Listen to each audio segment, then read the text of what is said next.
Hello বন্ধুরা, তোমরা সবাই কেমন আছো? আশা করি ভালোই আছো। আমিও খুবই ভালো আছি।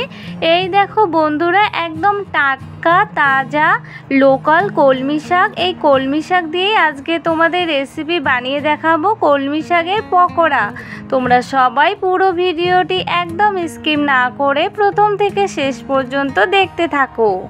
কলমি শাকের মধ্যে ভালো করে পোকামাকড় দেখে নিয়ে কলমি শাকের নরম ডগা আর পাতাগুলো ছিঁড়ে নিচ্ছি। এখন একটি কাটারি দিয়ে কলমি শাকগুলো একদম কুচি কুচি করে কেটে নেব। যারা যারা এখনও পর্যন্ত আমার চ্যানেলটিকে সাবস্ক্রাইব করোনি, চ্যানেলটিকে সাবস্ক্রাইব করে বেল আইকনটি ক্লিক করে আমার পাশে থেকো। প্লিজ বন্ধুরা, পুরো রেসিপিটি একদম স্কিপ না করে ফুল ওয়াচ করো। এভাবে করে সবগুলো কলমি শাক কুচি কুচি করে কেটে নেব। কলমি শাকগুলো কেটে নিয়ে জল দিয়ে পরিষ্কার করে ধুয়ে নিয়েছি। বন্ধুরা অবশ্যই একটি লাইক ও একটি সুন্দর কমেন্ট করে দেখতে থাকো, আশা করি ভালো লাগবে। এবার এখানে দিয়ে দিলাম 1.5 টেবিল চামচ আতপ চালের গুঁড়ো আর দিয়ে দেব 2 টেবিল চামচ বেসন। বন্ধুরা কলমি শাক তোমাদের কার কার ভালো লাগে অবশ্যই কমেন্টে জানাবে। এরপর এখানে পরিমাণ মতো লবণ দিয়ে দিলাম, একটুখানি হলুদ গুঁড়ো দিয়ে দিলাম।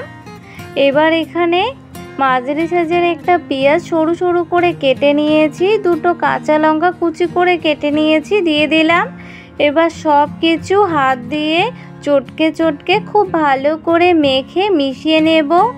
যারা যারা নতুন বন্ধু হতে চাও বড় ভিডিও দেখে নিয়ে তারপর বন্ধু হয়ে কমিউনিটিতে একটি লেটার দিয়ে আসবে। কলমি শাকের মিশ্রণটি একটু শুকনো মনে হচ্ছে, তাই এখানে সামান্য একটু জল দিয়ে সমস্ত কিছু খুব ভালো করে মেখে মিশিয়ে নিচ্ছি। সমস্ত কিছু খুব ভালো করে মেখে মিশিয়ে নিয়েছি। চলো তাহলে বন্ধুরা এবার পকোড়াগুলো ভেজে নেব। কড়াইতে দিয়ে দেব সর্ষের তেল, নেড়ে নিয়ে তেল খুব ভালো করে গরম করে নেব। তেল ভালো করে গরম করে জাল একদম লোতে রেখে কলমি শাকের মিশ্রণ থেকে অল্প অল্প করে নিয়ে এখন তেলের মধ্যে দিয়ে দিচ্ছি।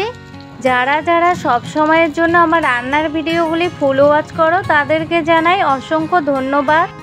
এবার লো টু মিডিয়াম আঁচে কলমি শাকের পকোড়াগুলো উল্টে পাল্টে লালচে মুচমুচে করে ভেজে নেব।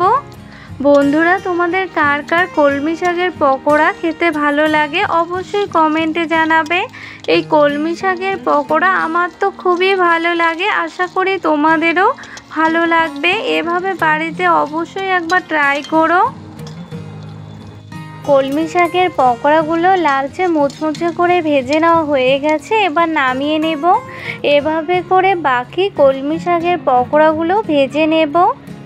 বন্ধুরা কলমি শাকের পকোড়া রেসিপিটি ভালো লেগে থাকলে অবশ্যই ভিডিওটিতে লাইক কমেন্ট এবং শেয়ার করো এবং অবশ্যই চ্যানেলটিকে সাবস্ক্রাইব করে বেল আইকনটি অন করতে ভুলো না। আজকে এই পর্যন্তই, দেখা হবে পরের ভিডিওতে। বাই।